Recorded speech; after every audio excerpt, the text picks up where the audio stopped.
Să vedem ce ne spune energia pentru toți cei care au soarele, ascendentul și luna în Capricorn. Această lună februarie este una foarte puternică din punct de vedere energetic. Nu avem nicio planetă în retrogradare, ceea ce înseamnă că viața noastră se poate îmbunătăți și că ieșim din niște cicluri vechi pentru a începe altele noi.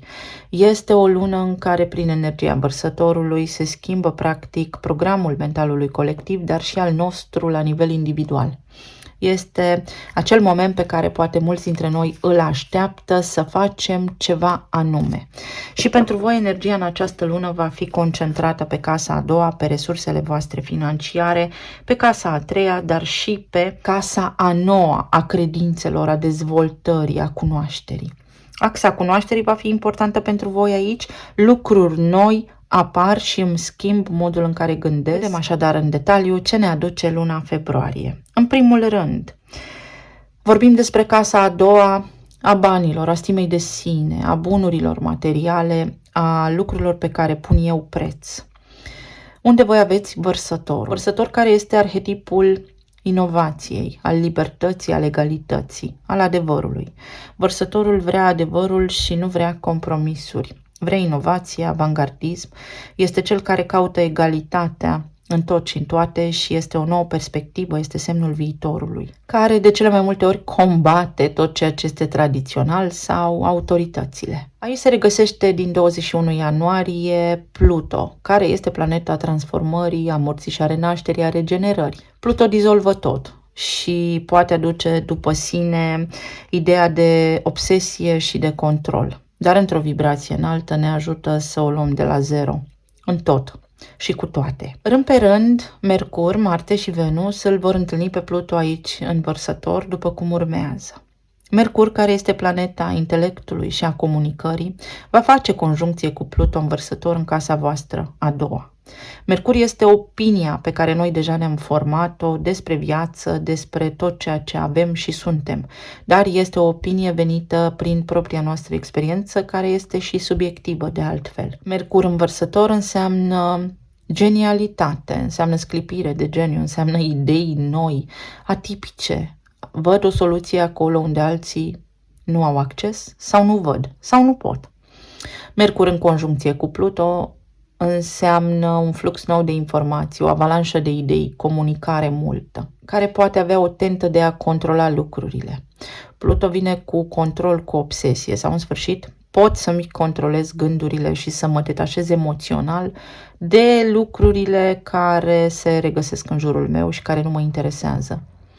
În legătură cu banii, de modalitățile vechi în care am câștigat banii sau în legătură cu paradigma banilor sau ceva legat de capitalism. Văd cu minte limpede, foarte realist, ce am de făcut de acum înainte și cum pot eu să mă susțin la nivel financiar. Mercur și Pluto în conjuncție pot veni și cu manipulare de informație, care poate mă afectează pe mine la nivel de valoare de sine sau să nu mă sperii de ceea ce se întâmplă în jurul meu la nivel financiar. Pentru că mie îmi pot veni niște idei năstrușnice în această lună și în permanență voi găsi o cale. Acolo unde alții nu o văd, să mă descurc. Următorul care intră aici în casa voastră a doua este Marte, planeta acțiunii și a determinării, a voinței, care de asemenea ne spune atacă și fugi sau programul supraviețuirea. Pluto este octava superioară a planetei Marte. Este exact acea infuzie de energie de care avem nevoie să facem tot ceea ce putem pentru a fi bine.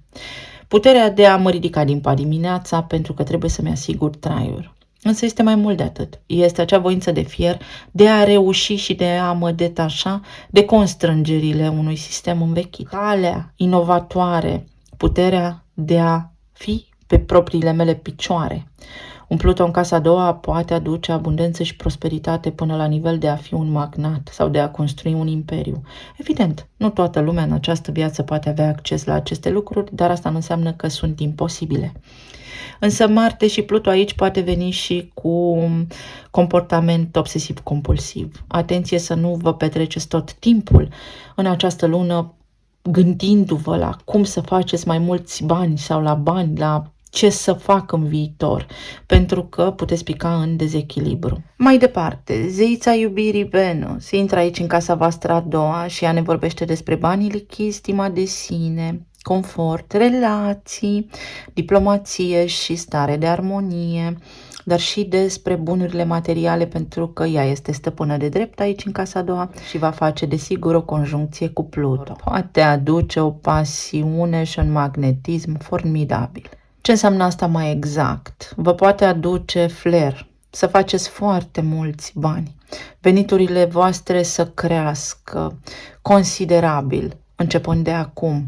Este acea șansă unică, aș putea spune, prin care să luați șansa, să vă vină o idee și să o puneți în practică, dar acum, pentru că Venus și Pluto este o energie de moment atât de intensă, care este și greu de susținut ulterior, pentru că dispare repede, Pluto dizolvă. Să vă încânte ceva atât de tare sau să vă vină ideea să știți că puteți face acele lucruri, însă dacă nu aveți încredere în voi, dacă stima voastră de sine vă sabotează în această perioadă, s-ar putea să pierdeți trenul sau șansa. Luați în considerare aceste lucruri și utilizați-le în ceea ce aveți de făcut. Pe de altă parte, pentru că vorbim despre iubire, vă poate face pe voi extraordinar de atrăgători, frumoși și senzuali. Puteți întâlni pe cineva acum pentru care să fiți efectiv soarele. Știți vorba, la soare mă pot uita, dar la tine nu, sau ba. Această energie poate să facă aceste lucruri, însă este atracție fizică foarte mult aici, pentru că este cu obsesie, este ceva la persoana respectivă. Dacă întâlnesc pe cineva care mă atrage atât de mult încât nu mai pot dormi noaptea, să nu confundăm atracția fizică și erotismul cu iubirea pură și necondiționată. Asta poate fi mai puțin favorabil, să spunem. Dar una peste alta, Venus și Pluto ne ajută în acest context să ne eliberăm de atașamente. Și este acel zvâc, acea șansă prin care să ne detașăm de rezultat și să spunem, încerc. Acum ori niciodată. Acum este momentul meu să strălucesc, pentru că o puteți face. Tot aici, în casa a doua, avem luna nouă din Vărsător, care vine cu noi intenții, noi direcții, noi planuri, noi angajamente, noi colaborări, care însă face o quadratură cu Uranus din Taur.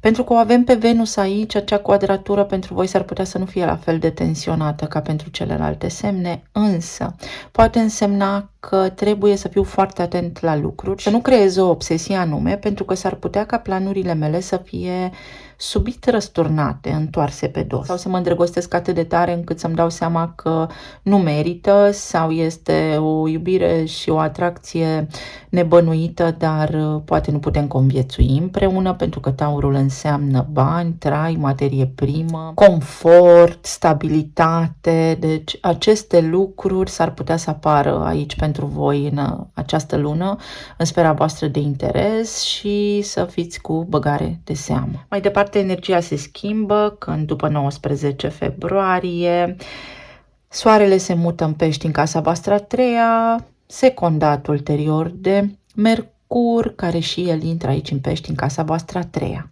Peștii reprezintă arhetipul iubirii necondiționate, al conexiunii cu divinitatea, practic mentalul colectiv, toată visarea și imaginația noastră, să-i spunem așa.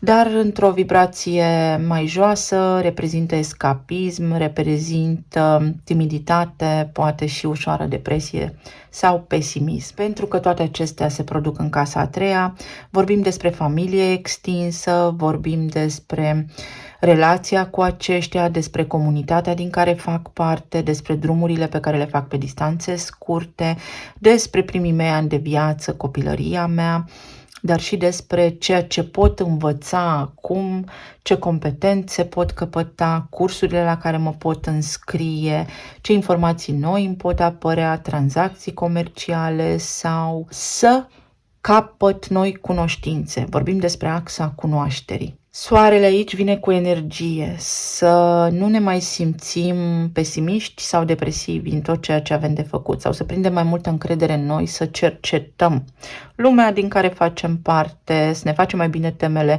și să vorbim cu mai mult curaj, poate.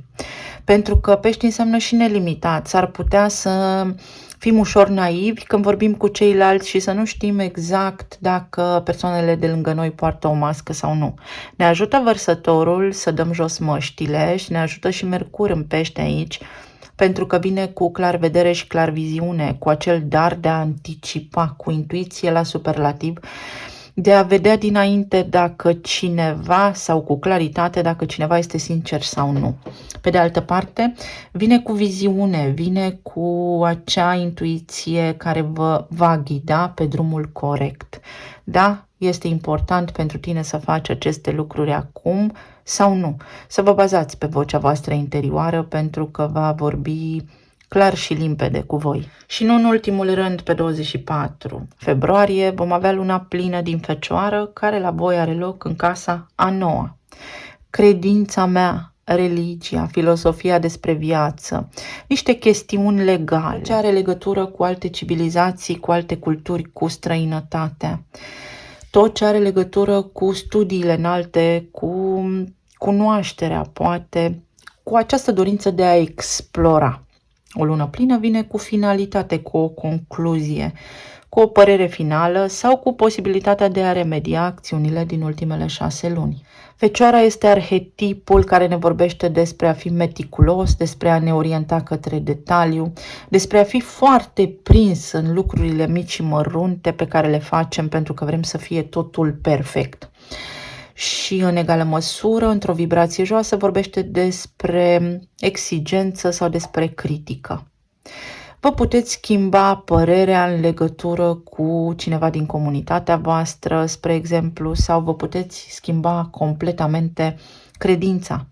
Sistemul vostru de credință, puteți afla informații noi care sunt revelatoare. Am crezut cu stoicism în ceva și îmi dau seama că, de fapt, lucrurile stau într-un mod diferit față de cum credeam eu că stau sau că sunt. Să-mi schimb părerea în legătură cu o anumită civilizație, în legătură cu cineva care este de altă naționalitate față de cea pe care eu o am, sau în legătură cu vreo țară la care înainte visam cu ochii deschiși. Pe de altă parte, pot fi planuri pentru o călătorie pe distanțe lungi care se pot anula sau trebuie să mă uit mai atent la niște detalii pentru că mi-am făcut așa un plan, dar din avion, cum se spune, și nu am luat chiar totul în calcul. Toate aceste lucruri pot apărea pentru voi cu luna plină aici sau în sfârșit mă conving de ceva. Și aceste lucruri sunt într-adevăr de maximă importanță pentru că fiecare lună ne aduce alt tip de energie care ne ajută pe noi să evoluăm. Să vedem. Pentru Capricorn, luna februarie, elementul de foc, acțiune. Avem Berbec, Leu și Săgetător. Păi luna plină se produce pentru voi în casa Săgetătorului. Iar în Berbec avem nodul nord în tranzit. Cine vreau să fiu și cu cine mă identific? Poate unii dintre voi vreți să vă relocați și în sfârșit prindeți acum curaj, pentru că vi se oferă acea șansă pe care o așteptați și ar fi indicat să nu o ratați. Pentru alții dintre voi se schimbă ceva la nivel de autoritate. Doriți să vă schimbați poate profesia sau locul de muncă și este indicat să nu luați deciziile pripit. Sau pentru voi este nevoie de mai mult curaj, de a face lucrurile într-o formă necontrolată, de a merge cu fluxul organic al vieții. Energia de foc vine evident și cu multă pasiune pe care o puteți regăsi în viața voastră în luna februarie. Pluto, desigur, Pluto care vine cu transformare. Transformă acea casă, a doua voastră, relația de iubire, poate, sau modalitatea în care percepeați voi o relație de iubire, transformă aspectul vostru fizic, vă dă mai multă încredere în voi înși, vă poate dilua ideea de timiditate, vă dă voință, vă dă curaj, vă dă forță fizică să faceți niște lucruri și vă poate schimba mentalitatea pentru totdeauna în legătură cu ceva, uite, care poate ține de casa a 9-a. La nivel legal, să aveți un câștig de cauză, să încheiați un proces sau ceva de genul acesta, să vă mutați, să vă relocați sau la nivel de credință, de religie. Și aici avem casa a 12, care este casa peștilor. Voi aveți pești ca arhetip în casa a 3-a. Aici unde sunteți inconștienți de niște lucruri, sunteți inconștienți de faptul că în permanență puteți fi mai buni, că în permanență există niște lucruri noi pe care le putem învăța. Practic, pentru voi se aplică în această lună foarte corect și coerent, omul cât trăiește învață. Asta veți avea de făcut în această lună, să învățați ceva nou, vi se prezintă o șansă, să spunem, și trebuie să învăț să mă adaptez la ea, fără a mă concentra pe rezultat sau fără a interveni eu cu experiența mea de viață, cu a mea credință, cu a mea mentalitate, asupra lucrurilor care intervin acum în viața mea, tocmai pentru că mă pot surprinde și sunt pentru interesul meu suprem. Să vedem mai departe, pentru Capricorn, februarie. Inele de Logodnă, numărul 25, iubirea necondiționată. Există aici o posibilă întâlnire cu cineva de care voi să vă îndrăgostiți și să aveți impresia că este dragostea vieții voastre și să nu fie neapărat așa. Sau există aici posibilitatea să respingeți pe cineva pentru că nu credeți în ceea ce spune și de fapt să fie sufletul vostru pereche. Ambele potențialuri sunt valabile pentru că va depinde foarte mult de vibrația voastră interioară. Vorbim aici despre aliniere, despre contracte noi, mai ales la nivel de casa a 2-a, dar și la nivel de iubire, casa a 2-a, casa a 5-a. Vorbim despre cicluri noi care încep, în care pot avea încredere, despre alianțe, despre colaborări și contracte noi, dacă doresc să fiu antreprenor, pentru că l-aveți pe Pluto acolo, în casa a 2-a, care spune în viitor tu poți să faci multe, dar nici măcar nu vezi. Spală ochelarii, șterge ochelarii și schimbă acolo culorile. Fii mai optimist. Parteneriate noi sau să continui ceea ce am început pentru că este bine pentru mine. Pe de altă parte, atenție că s-ar putea să aveți o relație care vă consumă și voi nu vă dați seama. Vă consumă energetic pentru că Venus cu Pluto acolo ne pot vorbi și despre narcisism. Norocul, uite, în casa a 2-a, care ne aduce armonie la nivel de rutină, mi se schimbă rutina, pot face mai mult, pot atinge realmente cerul cu mâna. Noroc, bucurie, coincidență, v-am spus Uranus, care vine cu elementul de surpriză, cu ceva ce vă poate surprinde extraordinar de bine. Pot avea parte de abundență, flirturi care pot începe și uite, care se pot consuma foarte repede. Deci să aveți grijă la aceste aspecte. Pentru că, într-adevăr, Pluto demască și s-ar putea să vă fi regăsit până acum într-o iluzie și aceste lucruri se pot aplica. Ne-au căzut din pachet și au vrut să ne vorbească. Uite, în primul rând, magicianul din noi, potențialul de a o lua de la început și curiozitatea. Avem aici artificii, pasiune multă și chimie, Venus și Pluto, desigur, învărsător, care ne indică faptul că ar trebui să ne detașăm de dorința noastră și de rezultat, de ceea ce credeam noi până acum că poate fi, mai ales la nivel de relație de iubire. Pentru că altfel împiedicăm ceea ce se poate manifesta, care s-ar putea să difere de viziunea noastră și să nu materializăm de fapt ceea ce ne dorim, ci ceea ce nu ne dorim.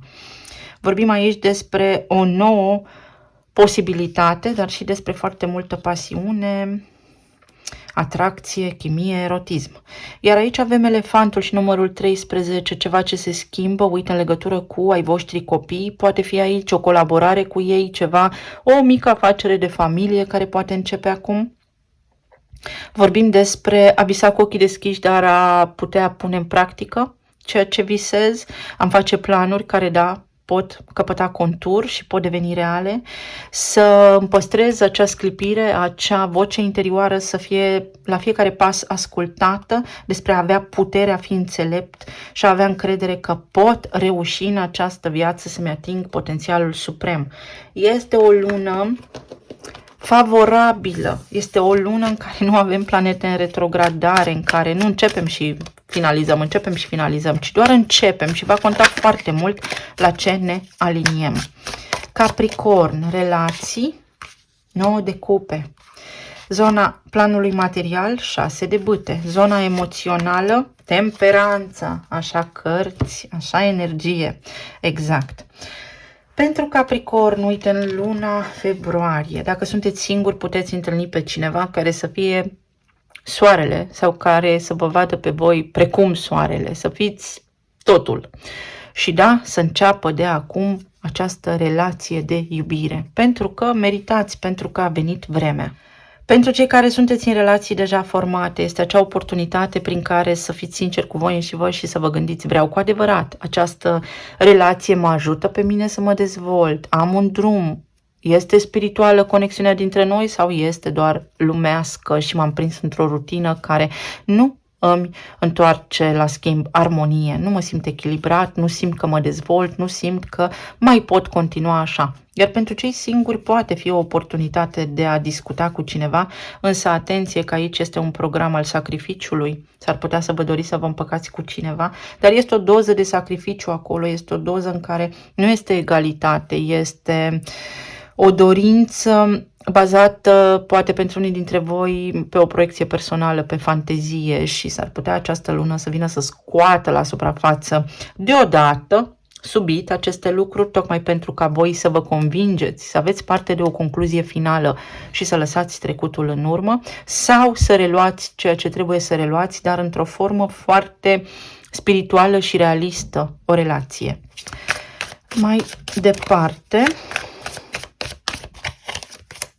avem pajul de bâte. Există posibilitatea, după cum vă spuneam, toate acele lucruri să aibă la bază atracție fizică și să fie pentru unii dintre voi de suprafață. Pentru alții dintre voi este indicat să aveți curaj. Curaj să vă simțiți bine în pielea voastră și să fiți bine, să vă vedeți limpede, în oglindă. Pentru cei care sunteți în relații deja, aici pasiunea, această încredere în voi înși vă poate duce relația către o nouă direcție, către a vă simți împliniți, către o resetare. Dintr-o dată stai să vezi că are înviat totul. Iar pentru cei care sunteți în perioada de separare, aici este nevoie de maturitate, într-o oarecare măsură, să vă maturizați puțin, pentru că este o relație construită pe o structură veche, în forma sa anterioară și cere să fie ridicată la rang înalt de această dată. Avem cavalerul de monede. Nu vă grăbiți, luați lucrurile pas cu pas și de la zi la zi. Asta vă spune energia, pentru că da, pot ajunge să fie stabile, dar în egală măsură să nu existe iluzie, deșartă. 7 de bâte. Este nevoie să ne topim orgoliul și vedeți, este Pluto și Venus în conjuncție, să nu avem atașamente. Atașamente, eliberarea de atașamente, eliberarea de lumesc, de ideea de relație, de atracție asta sexuală sau pasională, pentru că de foarte multe ori în cupluri se confundă atracția fizică cu iubirea necondiționată și când atracția dispare, dispare și iubirea. Să fim atenți la aceste lucruri. 7 de monede. Veți putea investi, veți putea ști, veți avea ocazia să înțelegeți ce vă doriți de la relațiile voastre, pentru că puteți cunoaște pe cineva care să fie stabil în viața voastră, vă puteți recăpăta stabilitatea în relații sau vă puteți împăca cu cineva și de această dată să fie stabilitate. Însă aici este 13 moartea, ceva trebuie să se schimbe, altfel nu spun eu, spune energia și lumea în care trăim. Și înalta preoteasă.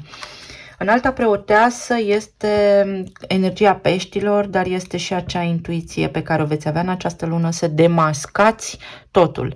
Sentimentele voastre, eul vostru autentic să iasă la suprafață și să știți exact ce vreți sau persoanele de lângă voi pentru a înțelege dacă aveți un drum împreună sau nu. În zona aceasta materială, 6 de bâte vine cu succes, să întreprindeți noi acțiuni, cu stabilitate, cu potențialul de a face lucrurile pe care le doriți, cu putere de a încheia noi parteneriate. Atenție însă, să nu fie o ambiție personală sau să nu scăpați din vedere niște lucruri.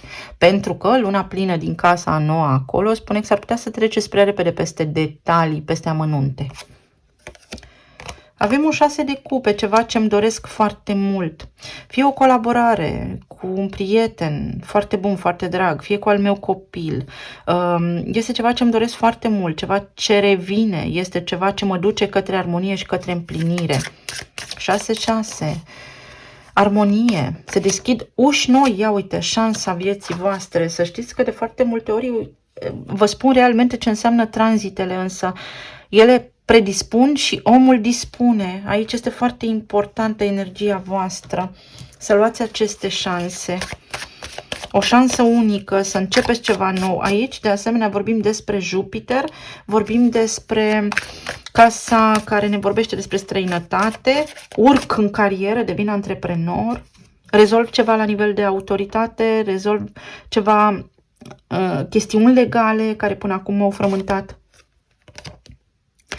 Repar niște lucruri vechi, devin cumva liber la nivel financiar, independent, fac ceva nou care mi-asigură mie un trai mai bun. Și în zona aceasta emoțională, temperanța spune că e liniște și că bine ar fi să păstrați această energie și la nivel de sănătate, nu-i nimic grav, aveți nevoie poate unii dintre voi mai mult de odihnă. Ia uite. Balanța. Totul este în armonie și cât credeți voi că valorați, atât valorați. Contează foarte mult în această lună pe ce puneți preț și să faceți lucrurile cu încredere în voi. Pajul de cupe, ceva ce vă doriți voi poate începe acum. Este o lună de armonie pentru voi, este o lună de liniște, este o lună în care să vă ocupați de lucrurile care vă plac cu adevărat și de acțiuni noi. Ia uite, regele de bâte. Vă ies lucrurile cum vă doriți voi în această lună și este o energie remarcabil de bună pentru voi.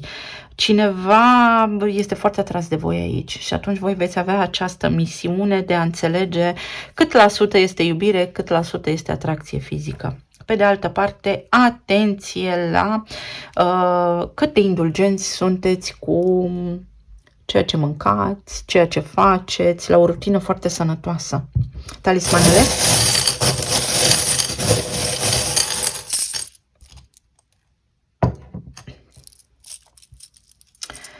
Uite, cineva vă vede, vedeți, foarte atrăgători, dar aici nu e cap. Deci Venus cu Pluto acolo este, pierdem rațiunea și se întâmplă învărsător conjuncția și ne spune atenție că ceea ce faci când tu îți pierzi capul pentru că te-ai îndrăgostit, lasă urme adânci în suflet. Fii rațional și realist. Calcule la nivel financiar. Uite, soarele, care, dacă sunt făcute corect, dau bine. Puteți face ceva măreț. Aici avem plămânii. Eliminarea unei tristeți. Vă ajută această lună să vă iubiți mai mult. Să vă eliberați de sacrificiu, să știți. Dragostea plutește în aer. Uite. Există acest mare potențial să întâlniți pe cineva. Se repetă această imagine de părinte-copil sau voi și copilul interior din voi, care în sfârșit prinde curaj. În sfârșit se maturizează, vedeți, din pajul de cupe, eu cel timid, eu cel care nu îndrăznesc în regele de bâte. Pe aici nu treci. Uite. Foarte frumoși și foarte senzuali, vă înfrumusețați aspectul fizic, investiți în voi și foarte bine faceți. Mult de muncă sau atenție la sănătatea voastră pentru a nu repara ceva ulterior. Trebuie să aveți mai multă grijă de voi, mai ales la nivel de alimentație, pentru că, uite, Moș Crăciun, turtă dulce. Mă gândesc că este ok dacă mai mănânc astăzi o prăjitură, mâine ceva prăjit. Trăim niște vremuri în care trebuie să fim mai atenți la aceste lucruri. Ceva ce poate părea așa ca rupt din bază se transformă în ceva stabil. Nu cred că se poate întâmpla ceva bun, dar uite că se întâmplă. Vedeți, atenție la numărat caloriile. Poate unii dintre voi doriți să țineți o dietă care va avea succes. Nu vă dați la o parte visurile. Credeți în voi, pentru că începe ceva foarte bun pentru voi aici. Aveți o voce. Uite. Vedeți, este focul cosmic, focul. Fix cât credeți voi că puteți avea în această viață, atât aveți. Voi v-ați eliberat de structura veche. Capricornul înseamnă tradiționalul, dar va sta Pluto aici, vă ajuta și pe voi să faceți un pas înainte, să aveți o viziune mai amplă și poate mai abstractă, mai inovatoare asupra vieții. A venit momentul să inovați, să schimbați ceva. Reparați ceva poate prin casă sau poate mașina. O vindeți, o schimbați, o reparați. Bucurie, multă bucurie pentru voi aici. Vești care vă bucură, ia uite câte șanse sunt, câte alternative. O relație care vă încântă, vedeți, vă bucură sufletul. Nu vă uitați la rezultat, trăiți-o doar. Vă și sperie poate pe unii dintre voi puțin că s-ar putea să vă îndrăgostiți. Pe de altă parte, copilul interior din voi, în sfârșit v-am spus, acum se maturizează și aveți o victorie. Este o lună remarcabil de bună pentru voi, să știți. Uite, pașaportul, ceva ce are legătură cu străinătatea. Poate, nu știu, locuiți într-o țară și spuneți, gata, nu mai trebuie, m-am convins, vreau acasă, pe meleagurile natale. Cine știe? Depinde această energie și de cum manifestați voi lucrurile. V-a rămas gândul către un loc sau în sfârșit puteți să vă permite să mergeți într-o destinație la care visați de foarte mult timp. Asul de monede și glanda pineală, șansa pe care voi o puteți materializa acum este acea șansă. Nu-i dați cu piciorul, urcați-vă în tren, pentru că pe peron așteptați de ceva timp. Inițialele sunt următoarele: V, L, F, Z și Y. Y acesta spune că veți avea o alegere importantă de făcut, că se ridică valul de pe ochi și că vă treziți la realitate. Că trebuie să vă treziți și spiritual, poate unii dintre voi, să înțelegeți lumea în care trăim, pentru că aveți luna plină acolo în casa nouă care spune dogmă, religie, program. Ce înseamnă asta? Love, iubirea. Iubirea. Este o fază. Oare este ce se întâmplă acum o fază sau este real? Y înseamnă yes. Da, este. Sau trebuie să vedem. Trebuie să vedem. Un zbor este aici. Să fac o călătorie, da sau nu. Să mă mut, da sau nu. Iar alții dintre voi aveți un câștig. Încercați să jucați la loterie, că nu se știe. Mult puțin este un câștig. Aveți noroc. Noroc pur. Vedeți? Noroc pur. Vă mulțumesc tuturor.